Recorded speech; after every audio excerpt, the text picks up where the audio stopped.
Hello, everyone, and welcome to the Peggy Mercer YouTube channel, Writing for Love and Maybe Money.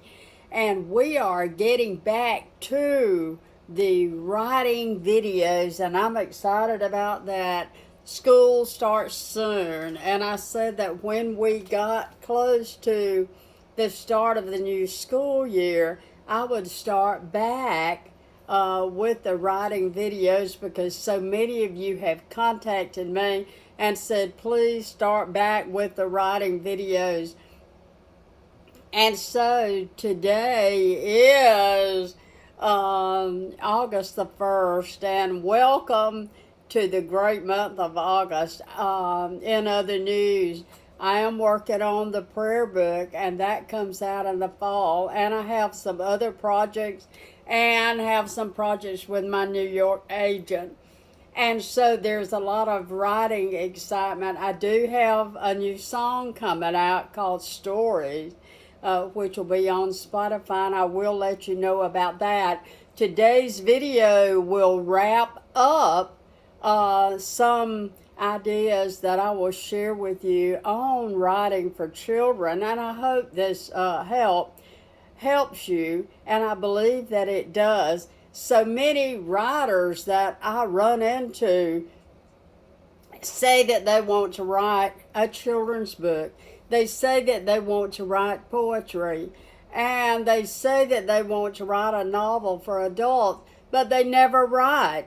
And once they start writing, they never research. And once they do the research, they focus in on what they want to do, and they forget everything that's kind of understood that a writer does. Again, let me say, even when you are writing for children, and especially writing for children, study your literary elements. See what those elements are that are necessary for that book to be a big success, and incorporate those elements.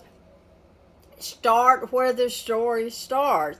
Especially if you're writing for children, you're dealing with small children, you're going to be dealing with one character normally, and you won't have a lot of other characters if you're writing for children. And speaking of characters, I have a little character that has come right now to join me, and his name is Ink, and we also call him Cujo, and he could have done really well as Raven. My great niece has a cat named Raven, and Raven was the subject of this little book that I wrote called The Truth About Boo, a little scaredy cat, and I'll tell you a little bit more about that later. But this here is Cujo, and what a total character he is. He has got to jump up here and see what I am doing. Now, I did have some characters. I did have some people ask me if they are writing a book with animals, if the animals are the characters in the book, how do you handle that, and what do you do? I can tell you right now, and I tell you this with a lot of excitement, and this will straighten you out about animals in your children's book. Those animals need to be children. They need to act like kids, walk like kids, and talk like kids. They need to be children, get it? So if you have little pigs or something, they need to be pig children, and they need to be goat children, and they need to be cow children. Fish. I'm writing a story right now about a little lizard, and the lizard's name is Lizzie. And my agent loves this book, and I can already tell you that Lizzie gets busy, and you'll be looking for that soon. But if you're writing about animals, the animals have to act like children. I've said this a million times. If you don't know a lot about children, you better get around children. You need to be around children. You need to listen to how they talk. and how they act. You need to watch children. To know children, you have to be around children so that you can relate to children, and those characters in your book better relate. Now, when you're writing a book for small children, you normally are dealing with one character. The little girl or the little boy gets left by the school bus, and he doesn't know what he is going to do to get to school. Or the little boy or the little girl has a problem. They don't know what to wear, and so they decide to wear all their clothes and just layer them and stuff. And the mother comes in and says, "What are you wearing today?" And the little girl says, "Well, I'm wearing all my clothes." And so therein you immediately have a problem. When you are writing for children, I need to know what the problem is. My problem right this second is I have Ink Spot here, or I call him Cujo, and he is precious. He is a spooky cat. And if you're writing a book for Halloween, you must get this off Amazon. It's called The Truth About Boo, a little scaredy cat. And so, and we just love the truth about Boo. This little book was written about my great niece's cat named Raven. And there's my beautiful niece and her daughter right there, Chloe. And Chloe is a student at the University of Alabama. We had so much fun with this little book, and it's just loved by so many on Amazon now. And this is Cujo. And Cujo, you've just really decided to get in the video this morning, and haven't you? So if you're writing a story for children, you must start where the story starts. What's the problem that this little girl or this little boy has, and how are they going to solve it? And so you don't want the book to be text heavy. In other words, you don't want too many sentences per page, because the publishing company is going to choose an artist, and the job of that artist is to turn around and translate your story or what you're saying about this character. And so the artist is going to translate this in pictures. So no, you don't have to say everything. Like any great work of art, leave some things for the reader to figure out or access by getting involved in the book. The reader can't get involved in the book if you tell everything. So don't tell everything you want to, and make sure that the book is not all that text heavy. Is that right, Cujo? That's what we're going to do. And I just love you. Anyway, going right on, someone said to me the other day that they didn't in particular want to go to the conferences where there's always hopefully going to be a speaker on writing for children. I was so blessed when I was young to be able to go to conferences every summer at St. Simon's Island, and I in particular stayed at Epworth by the sea down there. And I attended a writers' conference. That was something I was dedicated to doing. I was a charter member of the Dixie Council of Authors and Journalists, which later became Southeastern Writers Association. And I'm in Georgia, and I urge you, if you're in Georgia, to join the Southeastern Writers Association and go to their conferences. Now, if there's a speaker who has written and published their own one book, I would say to listen to them and take what you know as good advice. And normally they have speakers that are well published. You will see up there, one of my books won Georgia Author of the Year, and that came out of the National Endowment for the Arts. And so I do have my credentials lined up, as well as Cujo is lined up right here. But anyway, So, you have a character that has a problem, and the whole little story is going to be how that character solves that problem. Now, if you're writing for older children, you are going to be writing a children's story book, such as my book here, set in World War II.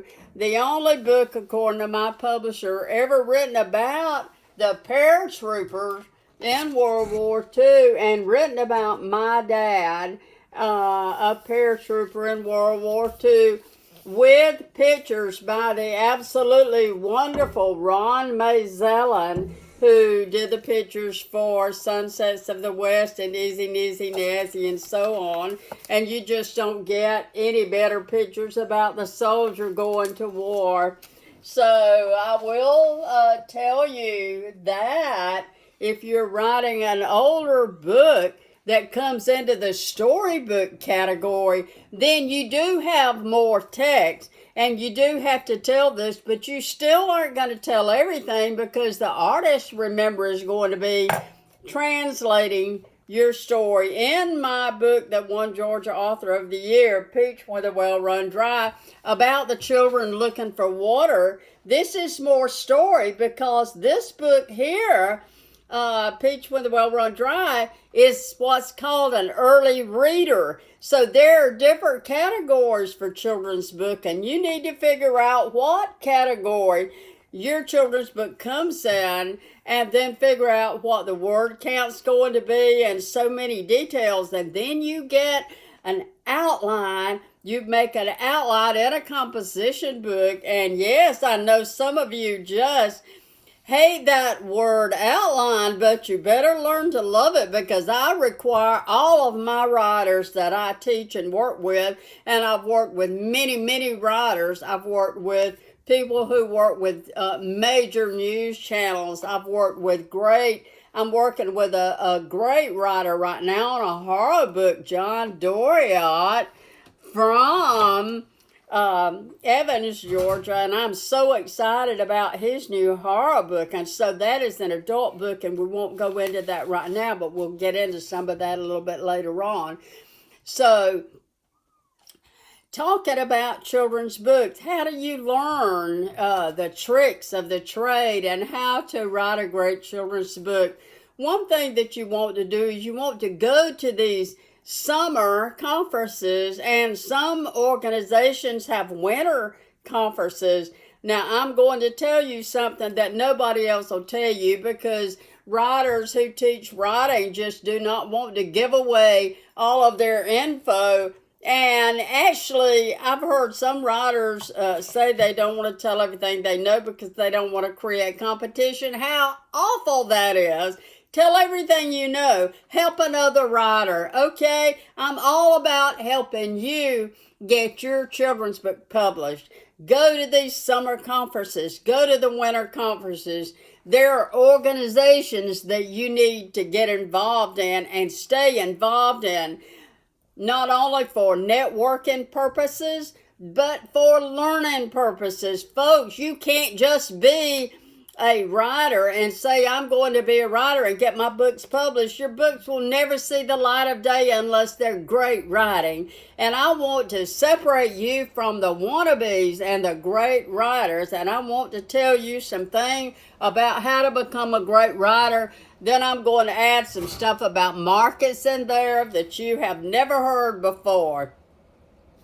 Great writing for children. You must have an economy of text. Don't be too text heavy, especially the younger the child, the less text. And then it goes on back to the board books, which are picture books. And the older the child gets, the less pictures in the book. In my book, Peach with a Well Run Dry, there are some sketches and drawing, one per chapter. And the children still do love pictures, and they still do get into the pictures, but not that many as the children be able to increase their reading abilities, less pictures as we go. And so if you're writing a children's book, you need to know all this stuff. Go to the conferences. Listen to the ones who have actually written books and got them published by traditional publishers. And I can tell you that yes, it is hard to do. But yes, when you go to the conferences, you are going to network. You might not realize this, but you are going to be able to meet editors from New York. You are going to be able to meet agents from New York that are looking for material to present to editors that they know. Why New York? Well, I can tell you why New York. And I've had lunch with great agents, and I've had great agents in New York, and I can tell you there is nothing like networking to get your book published. First of all, you've got to have a great children's book. You've got to have a great upper reader. You've got to have a great book.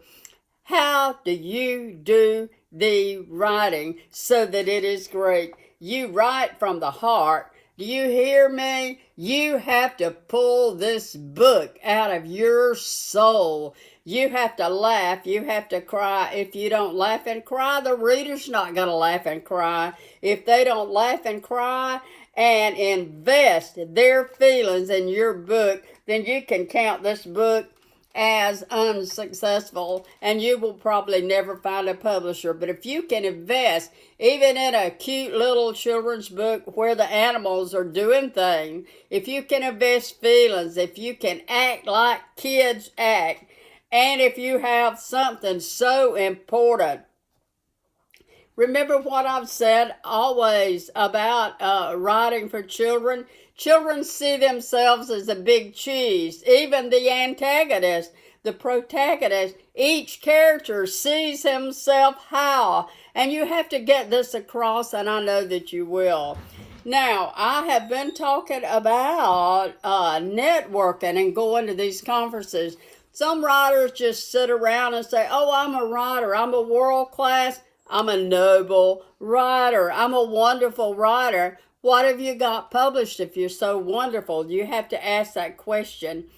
Have you paid people a reading fee or a small fee to get published in their magazine? That's not being published. That's being printed. And they have a scam going kind of. And so they are printing your book because they're sucking into your ego like gas in a car up at the gas station. They're sticking that nozzle into your ego, and then they're just filling it up, and you're handing them money. That's not publishing, people. That's printing. And if you're paying to be published, no wonders you can't get a scholarship. No wonders you can't get a grant. No wonders people are saying to you, look, that's not being published. And of course, that is not being published at all. That's being printed, and you don't want to do that. And so how do you learn and network with these great people? You go to the conferences, save your money, and plan to go to a conference. Now, we're talking about children's writing. Where's the best of the best? And I'm going to tell you this, and then I will draw this to a close, okay? The best writers group in the world, in my opinion, and I promote them with all my heart and soul, the Society of Children's Book Writers and Illustrators, or the SCBWI, the Society of Children's Book Writers and Illustrators. If you want to become a successful children's writer, then you invest your money and your time, and you go to this meeting in California. Get on a plane, go to the meeting in New York. They have a winter meeting every February in New York. If you're an illustrator, go look at the paintings. They have all these big paintings on display, and you will see what it takes to become an artist for children's book, for the children's book industry. And yes, it is true if you want to become a published author. Now, I've published some of these little books myself. I've printed them on Amazon. I also have the other bigger books that have been published by traditional publishers in New York, of which I've had such a blessed writing career, but I paid my dues. I learned my stuff. I researched. I read. I wrote 1,000 pages to get 32 pages of a best-selling children's book. Many writers don't want to put in the time and effort and the money that it takes. They think they know it all, and I hate that because you don't know it all. Look, I'm still learning at my age, and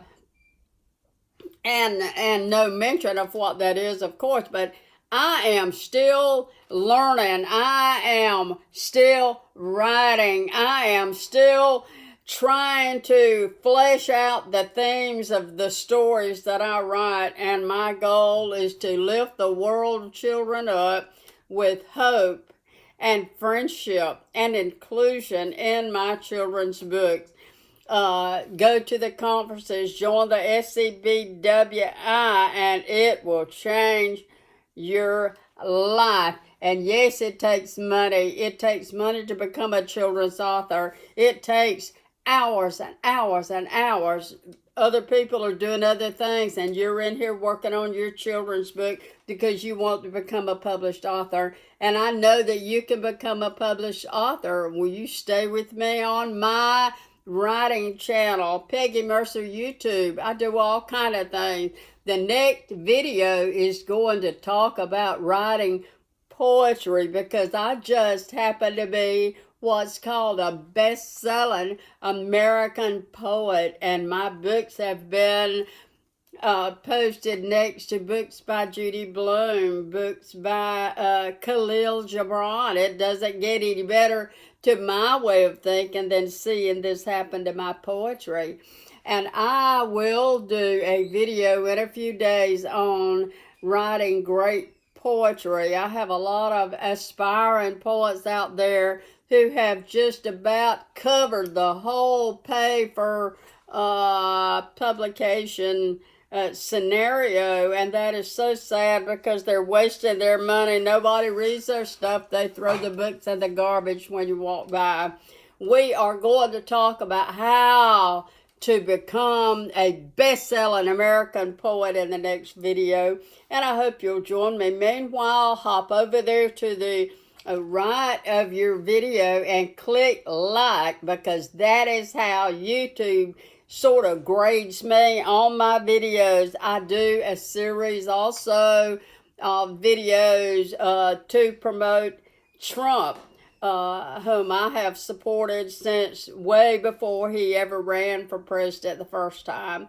I love all things Trump, and I will do another Trump video either today or tomorrow, and I hope you will look at that. You can subscribe to my channel. It is free. It is one of the few things in life that is free. How about them apples? And so we're going to do another one. And meanwhile, please join me and click like, and let's just learn together, okay? Thank you.